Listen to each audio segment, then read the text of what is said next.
You're watching Force 13's live streaming service.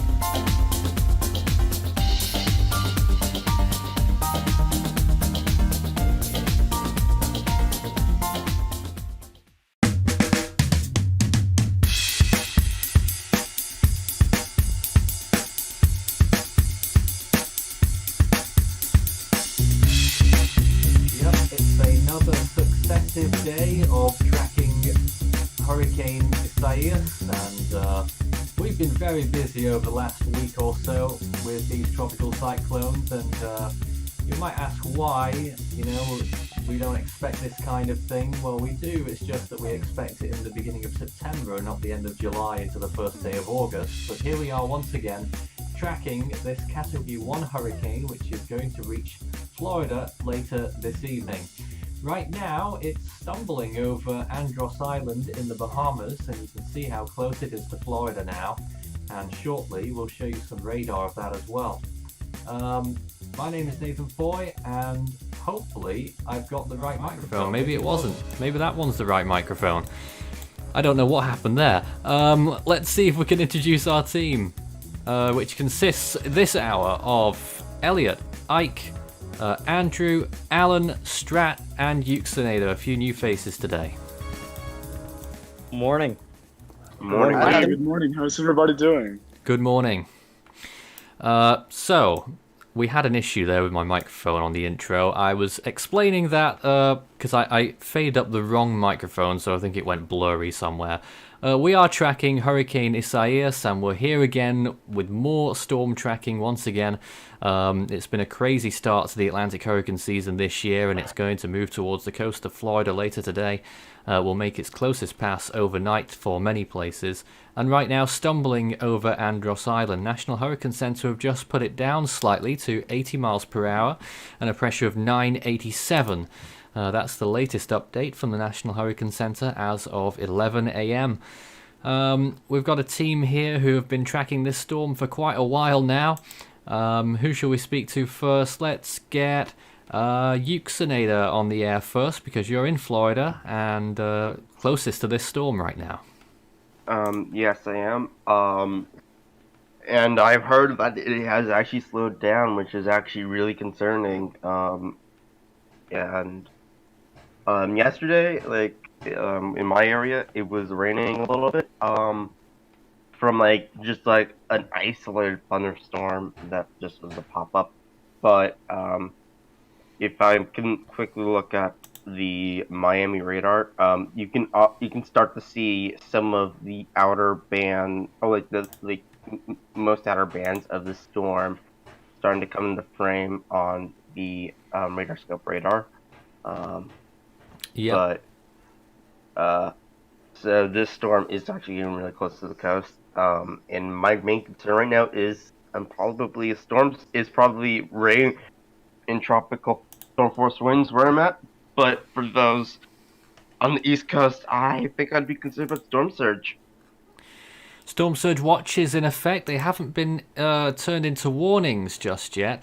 And if you're wondering about this radar imagery looking a little bit strange, that's because the center of the storm isn't yet in the range. The center of the storm is somewhere around here, where I'll draw this circle. So it won't be very long until the storm actually does enter the area that the radar will be able to see. So later on today, I would imagine that we'll be able to see a lot more with that. But right now, a few outer bands which are about to push through the the southern part of Florida. Miami, there's a rain shower just to the southeast there. It will miss, and it will pass further towards the south. So not a huge amount going on there just yet, but that might change later in the day. So let's look at it as analysts then now, team. And Strat, you've been watching this the whole time. It's lost a bit of momentum today. Absolutely. We've very fortunately seen the wind shear that we talked about a couple days ago come into play as it's moved into the Northwestern Bahamas. It's facing shear in between 20 and 25 knots right now. When you have a small system like this, it's going to be much less able to try to fight it off as easily. And the decay of the structure on infrared and other satellite imagery is clearly visible, not just the cloud tops waning a bit, but the actual organization of the cyclone is much less impressive than it was at points last night and earlier in the day yesterday, when we were seeing pretty notable improvement. The winds have gone down slightly as confirmed by reconnaissance aircraft. The pressure has stabilized more in the upper 980s. And if this trend continues as we head further northwest before the system really gets a turn off to the northeast, further weakening is possible. And we could actually see this try to get back down to a strong tropical storm before impacting Florida. Although if you are there, I wouldn't be counting on that. Prepare as if this is going to be a hurricane impact. Yep, and hurricane warnings out in force for a large part of the coastline right now. Elliot, you're of course watching Recon all day today, and what's the current status right now? 2 planes are currently in the system. NOAA plane number 3 and Air Force 306 are both investigating the system as low-level reconnaissance. Earlier today, there was NOAA 9 was actually doing some upper-level reconnaissance to sort of gauge the conditions that are around the storm, and basically they're doing this to sample the environment around the storm so they can get better grasp on how the storm will interact with the environment around it, and that helps them make the forecast models, basically. But the lower level reconnaissance is the one that we're watching closely, because that's what samples the winds and pressure. They still have found 987 millibars in several center passes, although some extrapolated reports have shown lower pressures, so we'll see if those do get verified. Now it's over the central and getting towards the northern part of the Bahamas right now. Obviously hurricane warnings are in effect there as well. This is the latest National Hurricane Center track map, and am I right in saying that it's backed off ever so slightly on the Florida coast a little bit? It definitely looks like it had.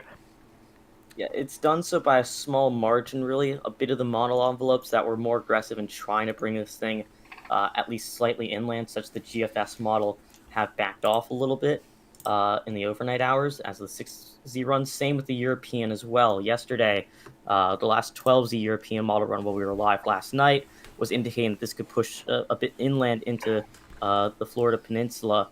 But the latest run, the 0Z, now keeps it just offshore the east central coast of Florida. So you can make a strong argument that the NHC might have been staying a bit too far east earlier yesterday, but it looks like their compensation for some of the ships in the models are becoming increasingly clear to be the accurate decision to make. And there you can see the wind field of this storm as well. It's still weighted further towards the northern sides, quadrants, northeast, northwest, a little bit on the southeast, but the southwest is the weakest by the looks of things. So that is good news for the very southern part of the Florida, because they're not going to get huge amount of winds by the looks of it. Unless the storm deviates further west than expected, Miami should get away without tropical storm conditions, I think. Although it'll be pretty close. If the storm does deviate a bit further west, you will be looking at the tropical storm conditions, and tropical storm warnings are rightly in place. Hurricane warnings further up the coast as well. Can't remember exactly where they begin. Who's got the warnings right now? Well, right now, I think they start in Broward counties and Palm Beach, and that's for storm surge. And, well, I think it just goes north from there. And Yep. I think there's actually a part of like a hurricane warning area just a bit south of where the hurricane, hurricane watch area below the hurricane warning area. If you mind reading it off, please. Yeah, I was going to say, right now, there are a plethora of warnings in effect at this point in time. You got a hurricane warning from Boca Raton to the Louisiana-Flagler County line in Florida, and to the north and in the Northwestern Bahamas at the time being.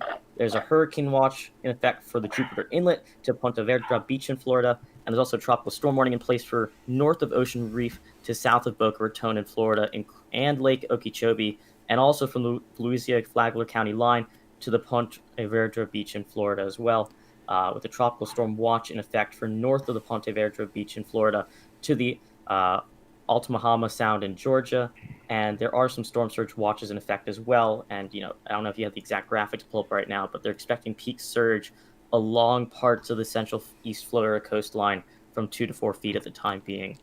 So that tropical storm watch that came in just now really extends into Georgia for the first time. So that's an interesting development, expected, but those warnings continue to shuffle up the coast now. Looking at the rainfall expectations on the latest National Hurricane Center's graphic, I think this is maybe a little bit outdated. Let's see if we can refresh it. Or maybe that is the last version. So you can see here some parts of the Florida East Coast expecting at least 4 inches of rainfall. You'll notably notice that the southern tip and the Keys not expecting much rain at all. And then you go further up the East Coast and into South Carolina and beyond.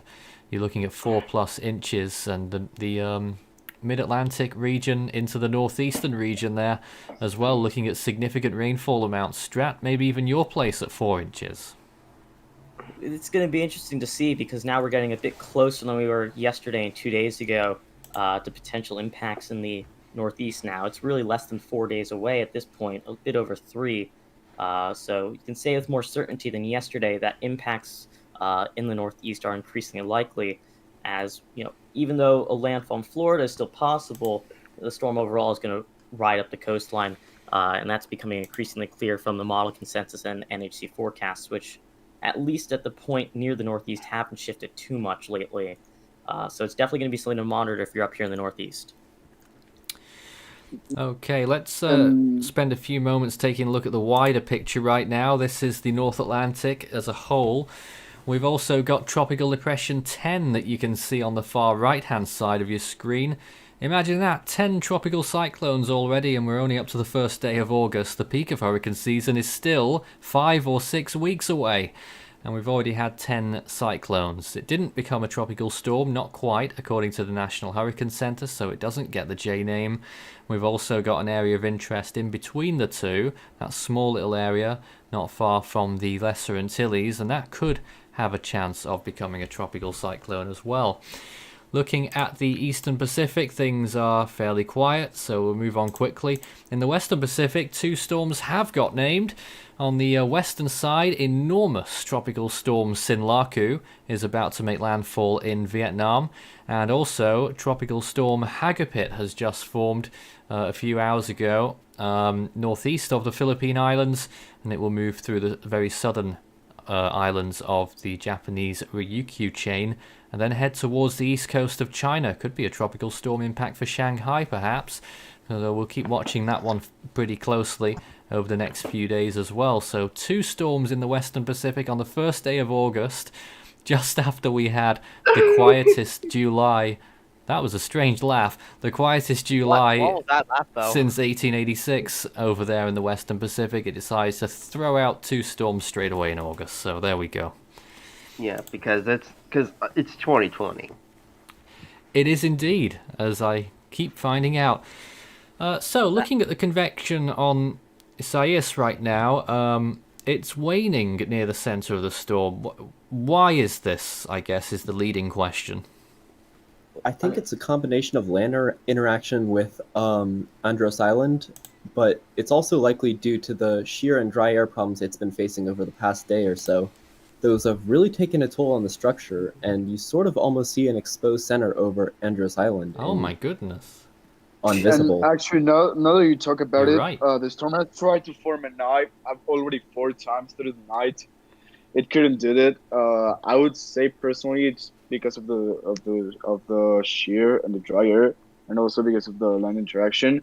But yeah, the southern Iowa has been very weak and has collapsed over 4 times already. So there's something we have to take a look at right now.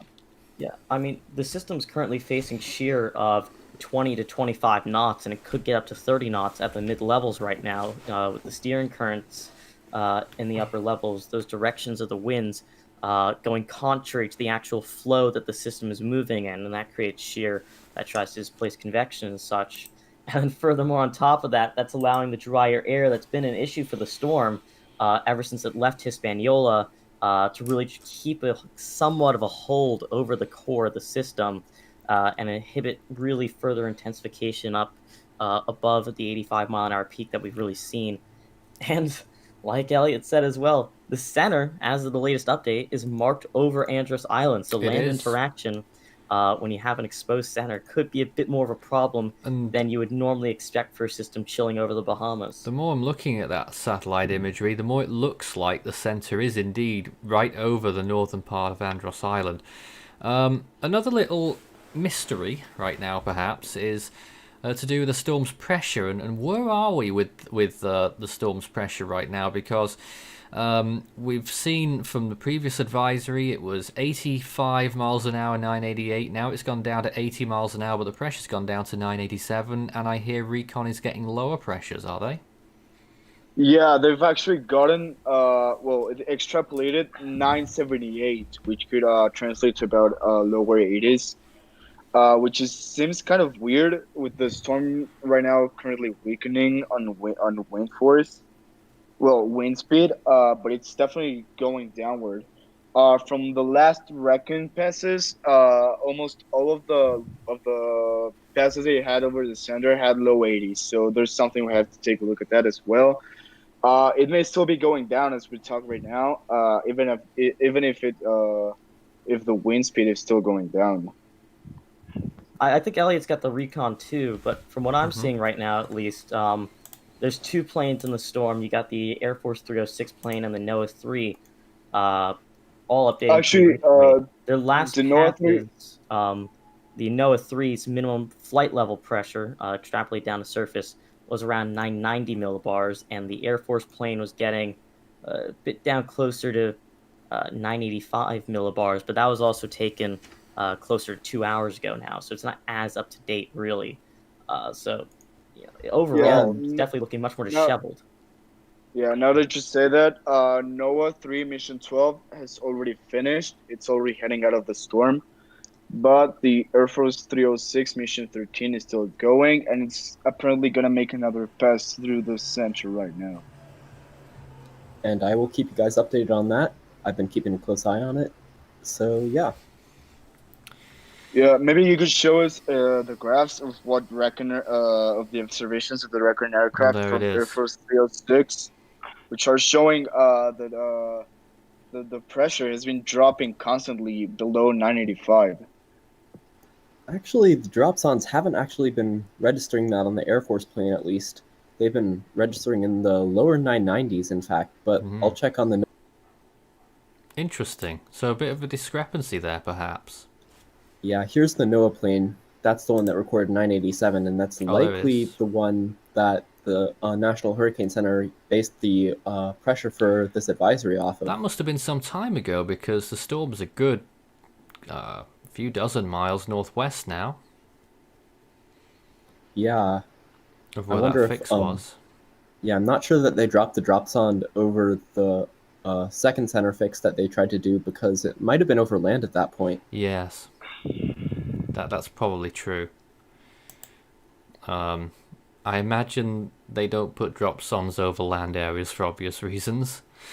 Yeah, don't want to hit at someone's house. That would be kind of bad. Or someone's head. If you've got any comments or questions, we'll start taking them now. Start your message with Force13 all in text on our YouTube chat. And it will tag us big and bright in orange there. Isn't the 13th mission on a higher flight level than the 12th? Is the first question. Yeah, it actually was. Initially, the 13th was supposed to be a high level Recon. I think it was in the 750 millibar area, something like that. Yeah, they're sitting pretty at right around 3,000 meters above sea level right now. So, yeah, take that as you will. But Air Force planes generally don't tend to do like upper level dropson data. They tend to do more low level stuff. Yep. There's loads of questions coming in, so let's try and keep this pretty quick. Can I answer another one? Well, I'll just go through this one first. Is it still possible for it to make landfall in Florida? Because it doesn't seem to be going north-northwest and is weakening. it still is technically possible. Of course, you got to keep in mind that Yep. the cone of uncertainty exists for a reason, and good portions of the East Florida coast are within that 24 to 48-hour cone. So it is still very possible, even if the consensus forecast is calling for it to be just offshore at this point in time. And it's really important to note again that the exact landfall location of a storm, if it makes landfall somewhere, or a very close approach, impacts from a cyclone extend far out from the center of the storm. Even with smaller systems like this, the wind field and rain field extend, at least a few dozen miles out in each direction, really. So just because it doesn't come exactly onshore, if it's a few miles off, impacts would still extend quite a bit inland. So keep those warnings and watches very closely if you're in the area. Okay, another question I'm seeing is how high is storm surge? I'm gonna check that right now. Okay. Well, we're talking So, about 4 from feet, wasn't it? Yeah, well, from North Miami Beach to Jupiter Inlet, it's about 1 to 3 feet, and from Jupiter Inlet to Ponte Vedra Beach, it's about 2 to 4 feet. So all around the most of the east coast of Florida is expected to get some sort of storm surge, but the southern area of what it's supposed to get storm surge is 1 to 3 feet, and from the middle up to the north is supposed to be 2 to 4 feet. Okay, let's just shoot back over to the radar imagery again, and you can see those little bits of showers coming through now. So it's going to reach the east coast of Florida pretty soon. I'd imagine there might be some locally heavy downpours. Probably nothing too significant in these. Andrew, did you want to go ahead? Yeah, I also wanted to answer a question. Could this make landfall on the east coast of Florida? There was a possibility, according to the cone according to the cone here, there are actually hurricane warnings in effect for the eastern coast of Florida. So I mean, they issue those when they're expecting hurricane conditions, so whether it makes landfall or not, it's going to be pretty close. yeah, there's a little bit of uncertainty as to whether it will actually make landfall in Florida or just miss it. Yeah, I'm seeing another question. Could it make landfall in Connecticut? Well, Yes. Connecticut is part of the cone, so it is not out of the question. Now, whether it makes landfall exactly in Connecticut is something we still don't know. The NHC has the eye passing through Rhode Island, so if it's still got it one could by actually, then, I mean, it's a fairly yeah. weak tropical storm by that point, I think, or moderate. Not an eye, but the center is supposed to pass through Rhode Island, as you can see from the NOAA cone. Well, from the NHC cone. So landfall in Connecticut could be happening. It's likely, but we still don't know. We still have to wait for the storm to just pass by. I think something to note, at least for Connecticut as well, and generally parts of southern New England as we head into this around the day 4 market, even though it's uncertain exactly what will happen, the rainfall potential associated with the system won't just be coming from Isaias at that time as well, even though the system will likely be trying to expand in size as it begins a post-tropical transition.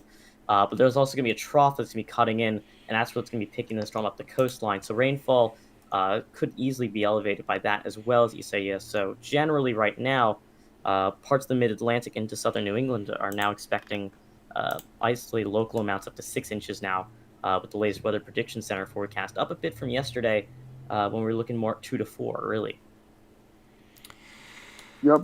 We've got the models up on our screen now as well, along with the satellite imagery, and it's still not massively confident, as it that is to say that there is still a bit of a spread. You're talking anywhere from New York City to well offshore and curving round Nova Scotia, but it would seem that the most likely track now would be for a landfall somewhere around the South Carolina-North Carolina border, and then moving in a little bit, popping out again near Virginia, the Delmarva Peninsula, and then perhaps a landfall on Long Island, perhaps a landfall in Connecticut or Rhode Island or even Massachusetts, and then on towards Atlantic Canada in the end.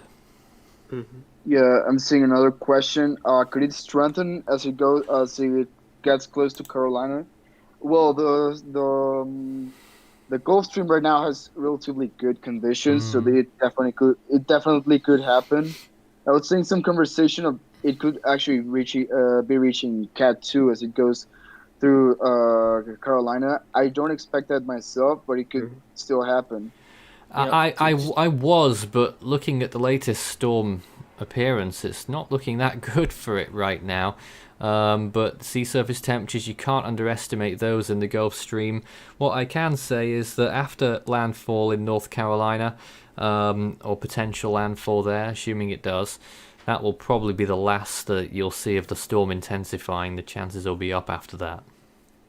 Yeah, and just a note right now for people that are looking at some of the forecast intensities. Right now, the National Hurricane Center is calling for a hold at 80 miles an hour for the next day and a half, and then gradual weakening from there on out as the storm begins to turn towards the eastern seaboard and make a move up potentially towards a landfall in the Carolinas. I've not read the discussion, but I imagine that's another low confidence forecast. I wouldn't expect it to be too high because the storm stays just offshore and it begins to turn northeast at the same time. It's going to be facing an environment of less shear. But if it really gets too disheveled right now, and it will be picking up in forward speed as it begins to move to the northeast, it's not going to have as much time really to re-strengthen between its closest approach to Florida and a potential landfall in the Carolinas. I gotta say, it's really not looking good, Strat. And what is this? This is visible imagery right now. Is that the center of circulation moving over Andros Island almost west? It's possible, really, because if you look at the NHE's 11 a.m. update, they actually marked the storm as having already made a landfall in Andros. So they are saying, as the latest update, that the center of the system is passing over Andros Island right now in the Northwestern Bahamas, moving generally to the northwest at about 12 miles an hour. So it's possible that we're seeing this system really try to unwind a bit if it doesn't manage to get increased convection wrapped around the center of the storm. Shear's doing a really good job at pushing convection off to the east and north of the center compared to last night when it had much more of a protective shield on the southwestern quadrant to try to fight against that. If that is indeed the center, that might be some good news, but can't confirm that just yet. We'll see it on the radar imagery pretty soon. It will start entering Miami's scope. As of the latest advisory, will the storm affect the DC and Maryland area? I saw that most of the models are taking over the Chesapeake Bay into the Dev area. Alright, another question I'm seeing is, could it still rapidly intensify? We should answer the first one first. I would say there could be tropical storm force winds for your location, but it's a little early to say just yet, and we've seen other storms that have had those chances and they've just moved away, so we'll check it out Sunday morning. Yeah, now I'm sorry about that. Okay, so could it still rapidly intensify? And the latest ship's RII says that 20 knots in 12 hours is 5.9%, 25 in 24 hours, 11%, 30 in 24 hours, 8.5%, 35 in 24 hours, 8.1%, 40 in 24 hours, 6.8%, 45 in 36 hours, 8.2%, and 55 in 48 hours, 5.6%. Yeah. And 65 in 72 is 0% already. Yeah, I mean, you're looking at a situation where, you know, the storm is looking significantly less impressive, potentially is having its center get exposed due to a combination of sheer dry air and land interaction. So to answer any question about rapid intensification, you know, as the ship's RI things were just stated out, you're facing a situation where it's increasingly unlikely to see a storm get its act together and rapidly intensify. When you got to keep in mind, right now it's still in an environment of significant wind shear and won't really be exiting that for another 24 hours or so. It's really struggling. It really is. And then it's only going to have a relatively short time period in areas with warmer waters and less shear before land interaction really tries to start weighing it down again as it begins to move up the eastern seaboard of the United States. That is one thing going for the storm, though. Yeah. You know, once it does enter the Gulf Stream, which, if it's moving more towards the west right now, westward jog, which could be implied on the visible imagery, then it will get to those warmer waters quicker. So there could be some renewed intensification, but at this rate, it might lose hurricane status pretty soon. Yeah, And that would be very I would fortunate. say, yeah, I would say that if it does rapidly intensify, it's gonna happen once it's already in the Gulf Stream. But for now, it's going through very harsh conditions. So right now, weakening is actually happening. So no, I don't see rapid intensification in the next 24 hours. But it could No. definitely happen once it. But it could definitely happen once it's in the Gulf Stream. Yeah. I mean, if you want to put it in just raw statistical terms, it's very unlikely that you'll see the storm rapidly intensify. You could see some marginal restrengthening as it begins to turn to the northeast while over the Gulf Stream and more favorable wind shear if it doesn't move inland in Florida. You know, if the storm stays potentially weaker than anticipated, it could get even closer to the Florida coast than was otherwise expected. But, you know, the most you could likely see from this is some marginal restrengthening as it moves between the latitudes of central Florida and the Carolina coast. Yeah, another question I'm saying is, since it's weakening, won't it move west? And actually, the answer to that is it's possible. Well, it was being talked that if the storm was stronger, it could actually be moving more northernly. That's what the models it's were definitely always saying. Weaker to the west, stronger to the north and east. Yeah, so at this rate, it could actually be happening that it might make landfall in Florida if it keeps going at this rate.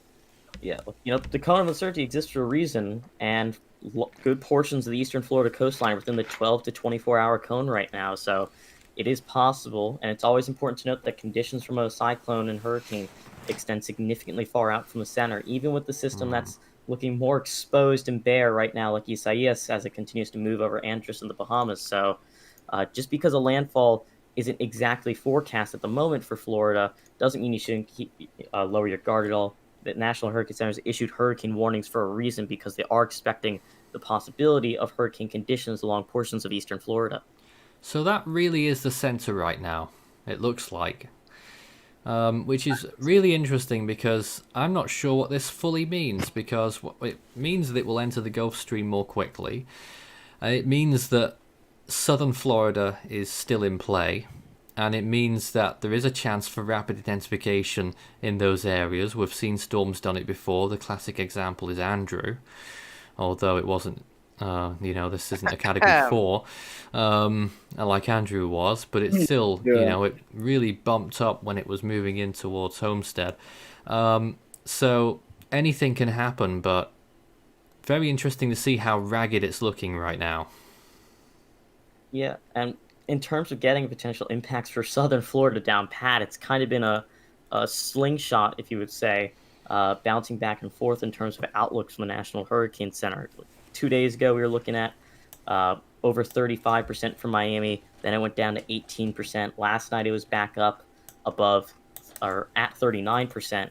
And right now, I think it's below 15% again. So they're really struggling to nail down the exact odds of impacts for far southern Florida. It's 13% tropical storm force wind odds right now for the region. But if we see a potentially weaker storm like this try to jog further to the west, they might have to up those again. Yeah. Here's one of the cells associated with the storm right now. As you can see, it's moving in towards Homestead, so a few reds in that radar looking interesting. Could be some locally heavy torrential rainfall. So that's just about to move in. That's passing just south of Miami, as you can see. And it will glance Homestead, I think, and it's moving sort of west-southwest. In the meantime, though, I think I saw another question saying, is South Carolina going to be affected? Well, that depends if the storm's going to enter into the Gulf Stream or not. If it's not going to enter the Gulf Stream, then there's most likely not going to be any advisories. There are no currently no advisories in effect for South Carolina. However, time will tell, and there may be advisories for South Carolina if the storm does move into the Gulf Stream. Yeah. Well, it will, but if wind shear is continuing to do a number on it, the storm could move into Florida and weaken and die off over Florida somewhere. Exactly. Right now the question is whether it will be in Florida, because entering the Gulf Stream is almost certain right now. So yeah. And again, once we're heading a bit further to the coastline, the reason you haven't seen watches extended past parts of Georgia right now is more time frame than anything else. You got to remember, for tropical storm watches, that's expecting potential conditions within 48 hours, and right now it's right around the edge of that for portions of South Carolina, northern Georgia, and heading into North Carolina. They've already declared in some of these locations preparatory state of emergencies and disaster declarations to free up potential resources to combat the system and aid in recovery. But in terms of time frame to issue, tropical storm watches, we're still a bit too far out for that. You could see, again, as we go through the rest of today into tonight, those watches start to get extended further up the southeast coastline through the rest of the Georgia coast into South Carolina, potentially even North Carolina. But the time frame is just a bit off for them right now to fully give a watch out, at least for the time being. If you look at the cone, the 2-day mark is really close to the South Carolina shore. So you should expect to see, at this rate, if the cone was exactly correct with the track, watches pop up there later today, most likely. But again, this could still have a chance to move inland Florida if it weakens quicker than models were indicating before. Plenty of people saying how sunny it is in Florida today. Yeah. Yes, it is. Right now it's very funny. We're very sunny like that. Yeah, it is, definitely. And I just want to point out, someone was asking if it will impact Titusville, Florida. I don't know if I said that right, but considering where it is, Titusville, yes, Titusville. I think it will definitely impact Titusville. Considering its location near Melbourne, it could definitely. I could honestly see it making landfall close by. Yeah. Another question I'm seeing, can the storm dissipate before it reaches Florida? The answer is no. Although it's weakening right now, there's no chance that this could dissipate before it reaches Florida. Yeah, even though it's a smaller system and a lot of Florida's probably seeing a great day right now, at least for the time being, the odds of it disintegrating and evaporating within 12 to 24 hours before it gets to Florida are nigh impossible. Although, to be fair, it could weaken into a tropical storm by that point if the current trend holds. Hopefully it does for portions of the Florida coastline, although that's not really equivalent to dissipating as you would want to put it. Just watch that potential, whether that is the center of circulation or not. Just keep watching it. Tracking across Andros Island right now. If that's the center, then not only is it moving much further west, but it also means wind shear is doing a number on it. Yes. Yeah, another question I'm seeing, will this be a tropical storm with Maryland? I don't think it will be making landfall in Maryland, but by the time it's in the same latitude, I think it's still going to be a storm. Well, the NHC has the cone, and the cones say that it's still going to be a storm up until New England. So, it's definitely going to be a tropical storm. Even with land interaction that's going to undoubtedly be occurring by the time it reaches that latitude, it's still forecast to be a moderate to strong tropical storm. If you're talking for potential impacts there right now, it's going to be even more clear tonight heading into tomorrow morning. In general, you should have a hurricane plan or a storm plan in place if you're north of the Carolinas right now as well, to get ready to act on that by later today or early tomorrow to make sure you're prepared. Potential rainfall for Maryland right now, portions could see 4 to 6 inches over significant portions of the state in the more populated parts of it as well. So stay on guard for heavier rainfall that occur with the system that could cause some flash flooding concerns. Yeah, and just to bring back those graphics again, those against the National Hurricane Center cone. And there's the rain expectations. Let's just see if that one's updated. It should be at some point. No, not just yet. But I doubt the information will change very much. You can see once again 4 inches at least for parts of central eastern Florida along the coast. But most areas will probably be 2 to 4 inches along the east coast. Some areas in the far south could be less than that, but the way it's going right now is a few cells going through, and if that continues, then maybe they'll have a little bit more rain as well, way south. Yeah. Another question I'm seeing is how close is this to the East Coast? Can somebody help me answer that one? I don't have the exact distance. Like right now? Yeah, right now. Well, how close it is to the continental U.S. right now? I mean, if you pull up the the satellite imagery, it gives you a pretty good view of how close the storm is to land. Really, at least in the continental United States. The center is over Andros Island in the Northwestern Bahamas right now. So if you're talking about proximity to parts of southern Florida, Miami, that's a little over 100 miles away, give or take a little bit.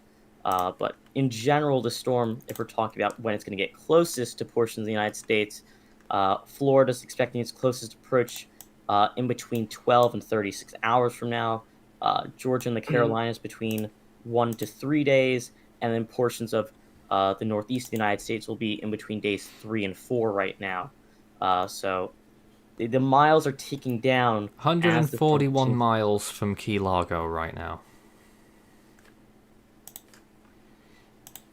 Sorry, if you hear me, if you heard me snoring there, that's because I saw just one comment saying "Hurricane lives matter." Oh, okay. And fascinating. Yeah. It looks more dreadful on the satellite imagery as time goes by. The convection is still failing.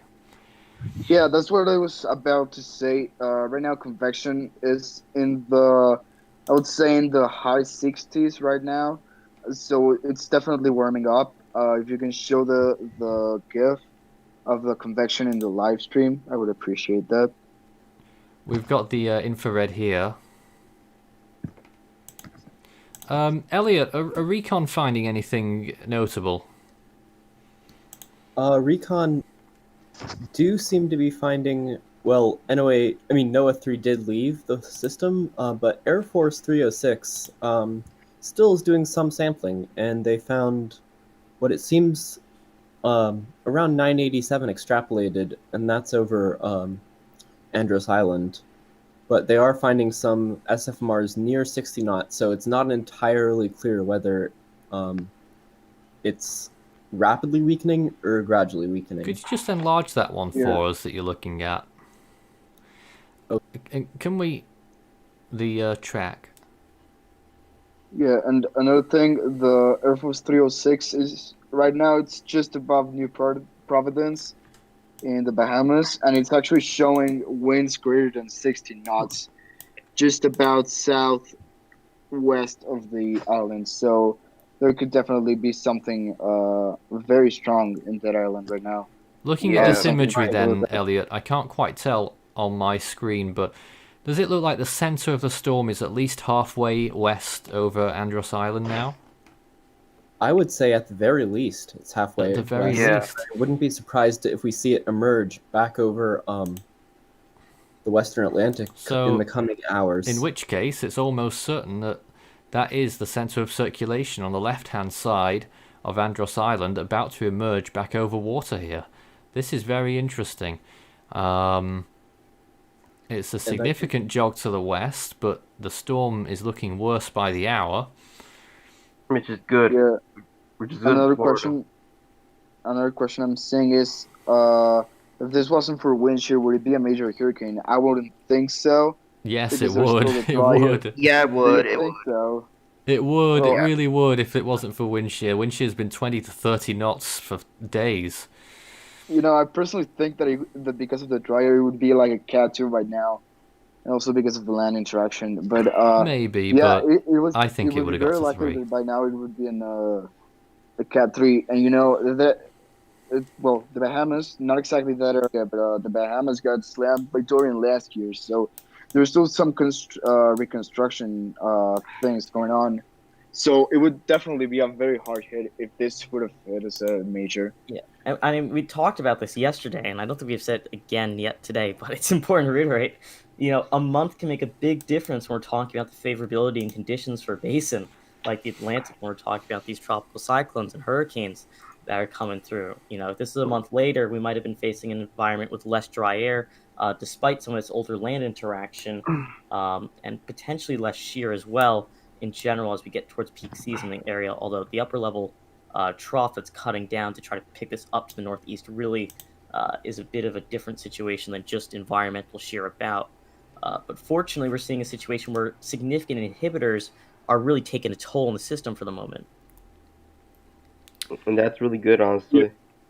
Yeah, and the most concerning thing about this is that although the North Atlantic looks like it's already in September, we're just about to start August. So, I don't know about you, but this scares me. A lot of meteorological people are very concerned about what's still to come this season. And maybe it's rightly so, probably. The average by now is probably only 2 or 3 storms. We've had 9.5 with that depression. And actually, Andrew? Yeah, as I was about to say, I'm really concerned about the fact that it's above average this season, this month. As you said, Nathan, there was supposed to be only two storms in the world because in the Atlantic on average by now, yeah. The Atlantic on average, yeah. But this is above normal, and it kind of concerns me, as I think others would agree. It is if we get, well, we almost got the J name. We might still get it in the next week from the other area of interest in the Central Atlantic, which you can now see on the screen, not far from the Lesser Antilles. Not much to it just yet, by the way, but we'll keep watching it. It's not going to come out of 10L anymore because that's starting to weaken. But even so, we're still doing ahead of 2005 for the quickest start to a season so far. That's not to say that the rest of the year will be like 2005 as well. It could die off halfway through, but from what we've seen so far, it looks like it's going to continue to ramp up until at least the middle of September. Yeah, actually, yeah, what were you going to say? Which is honestly really concerning because obviously we know how bad the season 2005 is. There's no explanation needed for that. Yeah, but I think the good news right now is that that Kelvin wave over the open Atlantic is meant to actually decrease the chances of tropical cyclone formation for like mid-August. So we could see somewhat of a dead basin by then. Another question I'm seeing. How much AC units is Isaias pulling? And a few. It's actually earlier. 0.8 units per every 6 hours. Yeah, and I think an important thing to note, everyone's talking a lot about how active the season's been so far, and of course it has been the earliest to 9 named storms on record, beating 2005, an extremely active start to the season. But if you're talking about the ACE or the cumulative strength of all the systems, so far we're still significantly behind where 2005 was at this point in time. We've only had 2 Category 1 hurricanes so far, and then 7 tropical storms, while with the first 9 storms for the same season in 2005, we had, I think, at least 3 Category 3 plus systems, at least 2 Category 4s and a Category 5, racking up way more total accumulated cyclone energy. So a variance in that regard, at least in terms of the strength of the systems that have been occurring to date when you compare those 2 years. Definitely. Questions then. Can this be a surprise hit like Katrina for south of areas of West Palm Beach? I wouldn't think so. Doubtful. Yeah. Someone said talk about CT for a second. I think they mean Connecticut. Okay. Yeah. If you want to do a bit of an overview for the Northeast quickly, ask someone that's actually up there in CT, as you put it. That's you. Things are It's still, right there right now. if you look at the forecast cone, impacts in Connecticut are increasingly likely as this cone gets more and more set in stone. Although, right now, at that point in time where it's approaching Connecticut, it could be anywhere from significantly inland New York to a good chunk out to sea. That's going to mean a lot when we get down to the fine details of things in a couple days. So I will say, make sure you're monitoring the development very closely of this storm up in the northeast, and have a plan ready to go in case impacts tomorrow become much more apparent to be likely. But keep in mind the rainfall totals, because once you're up to the northeast and this storm is weakening with winds, they'll still be problematic, of course, but the largest threat with this cyclone will be rainfall totals, and parts of the northeast, including significant portions of western Connecticut into New York and parts of the mid-Atlantic, could see a swath of 4 to 6 inches of rainfall in a relatively short time span. And again, that raises a significant concern for flash flooding threats. Yeah. Indeed. So there is the National Hurricane Center forecast again. Let's just read out those warnings once more if you've just joined us. They changed it not long ago. Sure. I Go can ahead. read them. Okay. Okay, so there's a hurricane. Here it is. A hurricane warning is in effect for Boca Raton to Volusia/Flagler County line in Florida and the Northwestern Bahamas. A hurricane watch is in effect for from Hallandale Beach to South Boca Raton, Florida.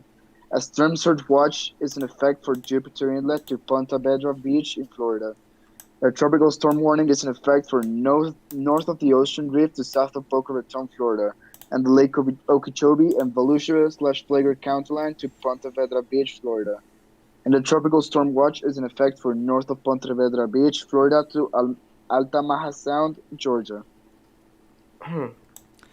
Basically, the hurricane warning starts where the edge of the cone is, as you can see on here, along with that radar imagery showing the significant rainfall now moving into the coast of Florida. There's a significant cell passing very close to Homestead. There's a much smaller one that's going to pass just south of Fort Lauderdale by the looks of things there. And that one is losing a bit of intensity by the looks of it. These are part of the outer bands of the storm. But nothing major just yet by the looks of things, although a little bit more looks like it's on the way. Given that the eye of the storm is probably just about to move off Andros Island, it should be within radar range, but we can't see anything yet. Yeah. Another question I'm seeing is how further west can it go? I think there was one model that was telling us that it would make landfall in Florida and then move inland into Georgia. Would you mind showing the models, the spaghetti models? Yeah, I mean, Because for reference, I think I saw it there. Well, yeah, we've got for this reference- selection here. Someone asked in chat. I was just going to say the 12Z GFS run is coming out right now, and it's a bit further west than its 61 when the storm was a bit stronger, not looking as disheveled as it is now. It brings it dangerously close or just offshore, slightly inland over parts of the central East Florida coastline, and potentially a bit inland at the 42-hour mark over the northern part of eastern Florida, closer to Jacksonville as we get towards day 2.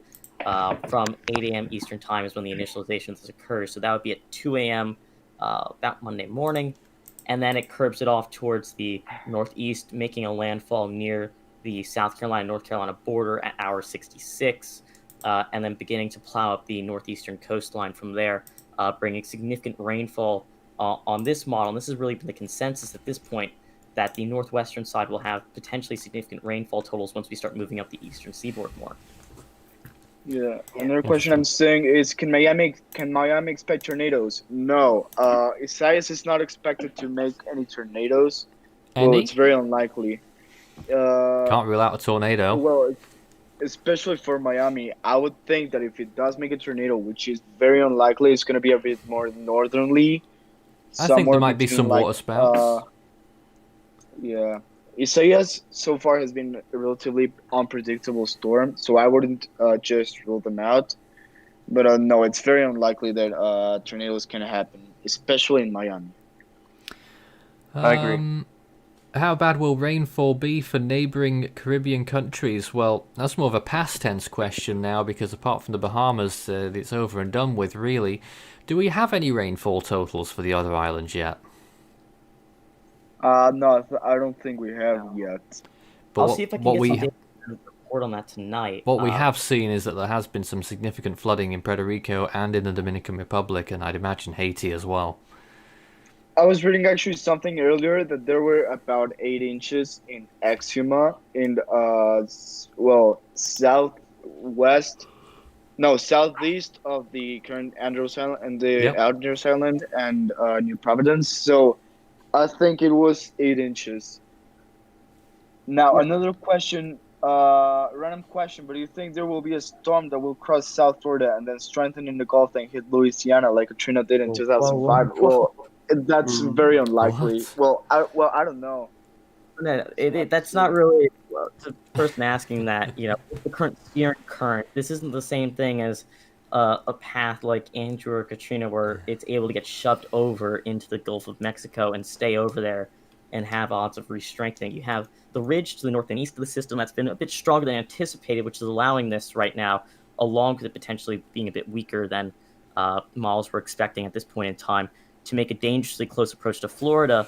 But you're also having a trough come in and pick this up and kick it to the north and northeast, along likely now portions of the eastern seaboard of the United States. You're not going to let this, the trough's not going to let this kick out into the Gulf of Mexico and have a chance to rapidly intensify and be a doomcast storm, really. We're also looking at a situation right now where it's very disheveled. Uninterrupted weakening at the moment. Yeah, I mean, we're going to say it how it is. And right now, it could get close to Florida. And then with the forecast models, the National Hurricane Center forecast, this trough's going to come in and try to yoink it up portions of the eastern seaboard of the United States. You're not going to see this go into the Gulf of Mexico. Yeah, another question I'm seeing, Force 13, why does the storm look so awful? And if you haven't heard before, right now it's currently going through unfavorable conditions. That is moderate to strong wind shear. And it's also going through... it's partially exposed. It simply is. And it's actually going through dry air. I think it was through the southwest. And, also land interaction from the Andros Island is just making things worse.